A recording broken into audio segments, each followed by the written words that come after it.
Not only did Kamala Harris not answer questions, but when she did answer questions in this interview, she answered them all incorrectly. Or I guess what's the word? What's the another way to put that? Oh, she lied. If she was either avoiding the question or she was lying, just flat out bold-faced lying. And of course, it's MSNBC. So while they will go back after the fact and say, she didn't really answer the question, they're not going to call out her lies. They're not going to fact check her. They're not going to say, oh, she a liar. She's everything she said in this interview, by the way, was not true. And we should let that know. And they surely weren't going to do it to her face. Even just reading her body language, Brendan Dilley from the Dilley meme team, he posted this clip and he pointed out, he goes, look at what she's doing in this clip. She's answering in the affirmative, but she's shaking her head no. And I'm watching this clip and sure enough, listen to this. Can we trust you? Yes. Yes. I am not perfect, but I will tell you, I'm always going to put the needs of the people first. And she's going, yes, you can trust me. I'm not perfect, and she starts shaking her head like, no, you can't trust me. And she goes, I will always put the needs of the people first. No, I will not, is what she's actually thinking. She's thinking the needs of my people, the needs of me and Doug and those creepy kids that we have. That's what she's thinking. She's going to put the needs of she lied about jobs too, which this is not just a well-documented lie, but it is a lie that I think at this point in time, everybody knows these manufacturing jobs that they claim Donald Trump lost. I think everybody knows that that's a lie, don't they? Polling shows that most likely voters still think Donald Trump is better to handle the economy. Why do you think that is? Well, here's what I know in terms of the facts. Donald Trump left us with the worst economy since the Great Depression when you look at, for example, the employment numbers. It was during COVID, and employment was so high because we shut down the government, we shut down the country. Even before the pandemic, he lost manufacturing jobs by most people's estimates, at least 200,000. He lost manufacturing plants. Ask the auto workers. The auto workers who, overwhelmingly support Donald Trump. Those 200,000 manufacturing jobs, by the way, that's not at all. That's not at all. That's false. I'm sorry. That's the wrong answer. We appreciate you playing. Better luck next time. Listen, I know it's false though too, because I know things, but also this is really interesting. Look at CNN here. Look at this. CNN facts first, which is the most ironic. It's the most ironic thing I've ever seen on a CNN page. But look, fact check. Harris makes false claim about Trump's record on manufacturing jobs. CNN is actually fact checking Kamala Harris on a claim about Donald Trump and the economy. If you go all the way down here, it says Harris's claim is false. Trump presided over a gain of 414,000 U.S. manufacturing jobs, not a loss of, quote, at least 200,000 before the COVID-19 pandemic hit. And the loss for his entire presidency, start to finish, was 178,000 manufacturing jobs, not 200,000 or more, as Harris said. So according to CNN, which is no friend of Donald Trump, it's no friend of the conservatives, and apparently no friend of Kamala Harris and MSNBC either, according to CNN, Kamala Harris lied. And that even though COVID hit, even during the pandemic, the most amount of manufacturing jobs that Donald Trump lost was well under the $200,000 that she claims. Now, this isn't shocking to me because I know Kamala Harris is a liar. I heard her lie during the debate. I watched her lie about everything. I watched her perpetuate the myth about Charlottesville and the very fine people hoax. I watched her perpetuate the lies about Donald Trump and, this being a convicted felon and a rapist and all these other terrible, horrible, no good, very bad things. I watched her lie about pretty much everything. And that's why this doesn't surprise me. This wasn't the only one. She lied about a lot. She lied about a lot of stuff. And she actually got called out on a lot of things. She's perpetuating this myth of price gouging. Whenever somebody asks her, hey, Kamala Harris, how do you plan to, bring down the cost of everything? Because the cost of everything is really high.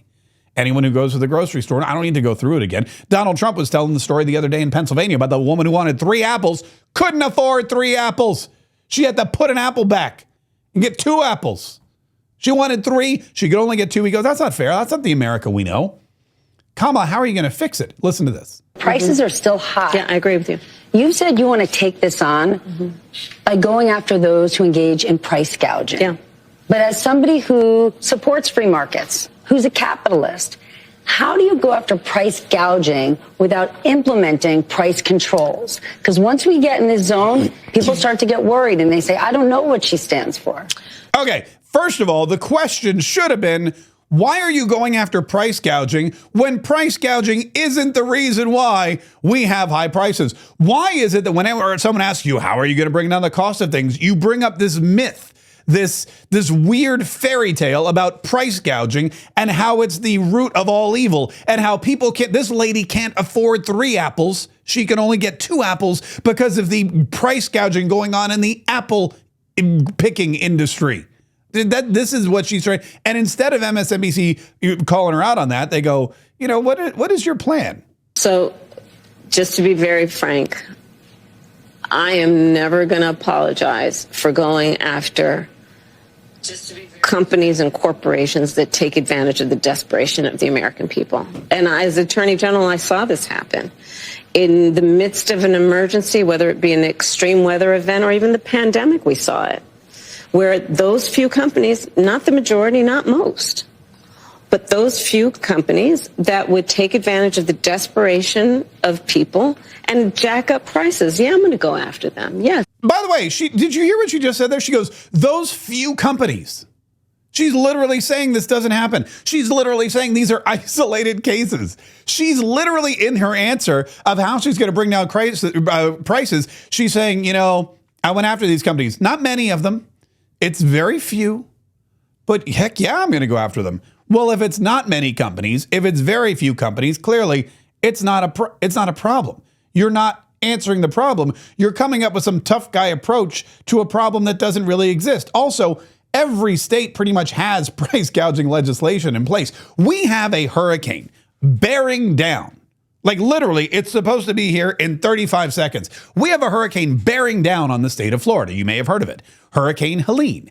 And Governor DeSantis has been out there all day. He's been on the TV. He's been telling people to evacuate. He's been telling people to leave. He's been telling people, look, we don't have the manpower to come get you once the hurricane stops. And he's also warning about price gouging because that is a serious issue. They price gouge the cost of gasoline when people are trying to flee. They price gouge the cost of generators and batteries and food and all these other supplies. And we have price gouging laws in place here in the state of Florida so that people know I'm not going to do it because the governor is going to come after me. It's not that big an issue. It's not an issue at all. And it's not the reason why everything costs so much gosh darn money. In fact, we know it's not the reason that everything costs so much gosh darn money because Mark Cuban, billionaire owner of the Dallas Mavericks, one of the sharks on Shark Tank, and for some reason, a white dude for Harris. I don't get that at all. He was on Squawk Box, my new favorite show, when he was talking to Joe What's-His-Name. And Joe What's-His-Name says, come on, you can't really believe you're smart. You're a billionaire. You've made a lot of money. You're on Shark Tank. You follow the markets. You know that Kamala Harris is lying about price gouging. And you know what Mark Cuban says? Well, here, I'll play it for you. Do you think any of the 40-year highs in inflation are attributable to price gouging? And do you care that is the entire premise on... No, you're misrepresenting what she's saying, Joe. I'm watching her ads now. Okay, so then let's talk. You've seen the ads. Yes, of course. Right. I'm going to bring down... during a crisis. Okay. During a crisis. What do you think caused the 40-year... Do you think supermarket gouging had anything to do with... No. You think it was putting too much stimulus on top of a supply constrained... Biden and... Then it just looks to me like they're not being truthful with this, and they're trying to deflect blame to corporations because of their record. He gets Mark Cuban in a minute. He goes, wait a minute. So you don't think price gouging was the cause of this inflation? Mark Cuban goes, no. He goes, you think it was exacerbating the spending by putting more spending on top of an already outrageous deficit? And Mark Cuban goes, yeah, sure. He literally admits Kamala Harris is lying to you. He literally admits Kamala Harris's price gouging claim is redonkulous. It's not what's happening. It's just flat out untrue. And Joe What's-His-Name from Squawk Box is like, okay, great. I just want to make sure I just want to make sure we're on.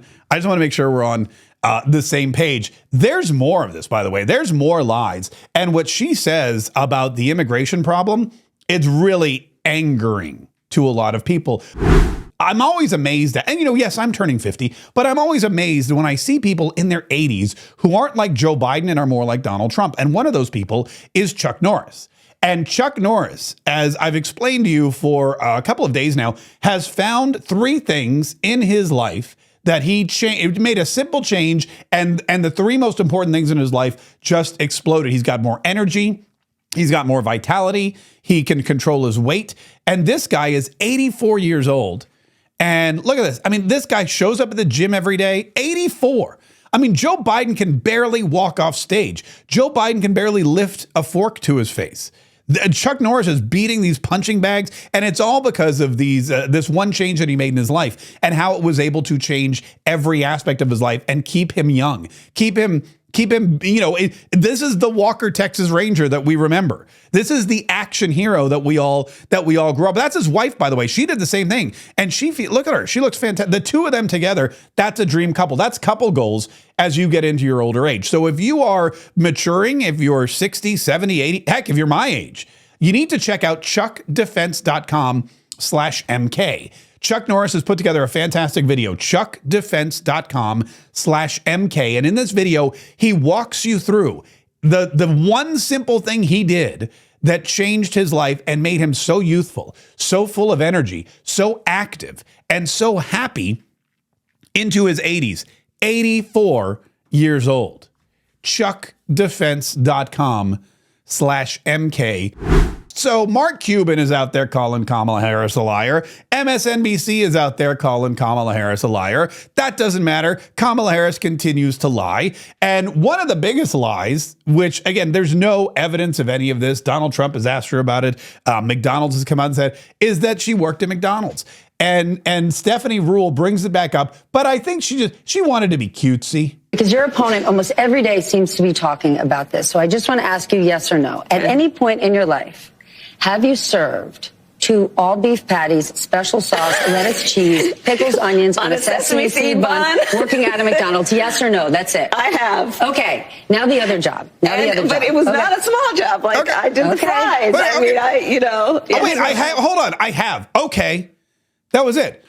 This has become somewhat controversial for some reason because Kamala Harris, again, stolen valor from the fry cooks. She goes out there talking about how she slaved away at McDonald's, how she worked her fingers to the bone at McDonald's, how she had a real job. She knew all about it. But yet there's no evidence. And McDonald's Corporation has said, we have no evidence that Kamala Harris has ever worked for us in any capacity in any one of our restaurants. We have seen no tax forms. We've seen no W-2s. We've seen nothing of the case. And again, it doesn't matter where she worked as a teenager. What matters now is that as an adult, why is she lying about it? Same reason Tim Walz lied about his military service. They're lying to try to get you to believe they are someone that they are not. And if you're voting for president, you should know who you're voting for president. Was it Kamala Harris, the fry cook, or was it Kamala Harris, who didn't really ever work at McDonald's, but thought it would make her more folksy and relatable if she said that she did? Everybody loves McDonald's French fries. So if I tell people I'm the one who fried them up nice and hot and golden brown and salty and put them in the little paper bag and said, here you go, here's your fries, courtesy of Kamala, maybe they will want to elect me president of the United States. I'll be honest with you. Whenever I think about McDonald's French fries, I think, man, those are some gosh darn good fries. I mean, my mouth starts to water, and I can taste them. I can smell them, and I can taste them, and they're never too greasy, but just the right amount of grease to be flavorful, and they're never too salty, but just the right amount of salt to be delicious, and you dip them in a little ketchup. It's amazing. They're amazing things. Nobody doesn't like McDonald's fries, except maybe people that work at Burger King. But Kamala Harris, there's no evidence of it. There's not even a photo. My sister-in-law, Marcia, shout out, she worked at Chuck E. Cheese. And the first time I ever visited my wife's house, I remember walking down the hallway and there was a plaque that showed she was employee of the month at Chuck E. Cheese Pizza. And there was a plaque, and her parents proudly displayed it. One of my first jobs was working at an ice cream parlor. It was a local ice cream parlor in North Carolina. It was called Mayberry. Yeah, of course, because it was North Carolina, and I would scoop the ice cream, and I would deliver the fried chicken sandwiches, and I would refill the sweet tea, and I made at like next, and like people would literally tip me a quarter. It was so insulting, but that's what I did. And there are pictures of me at Mayberry. There's pictures of me in my Mayberry uniform.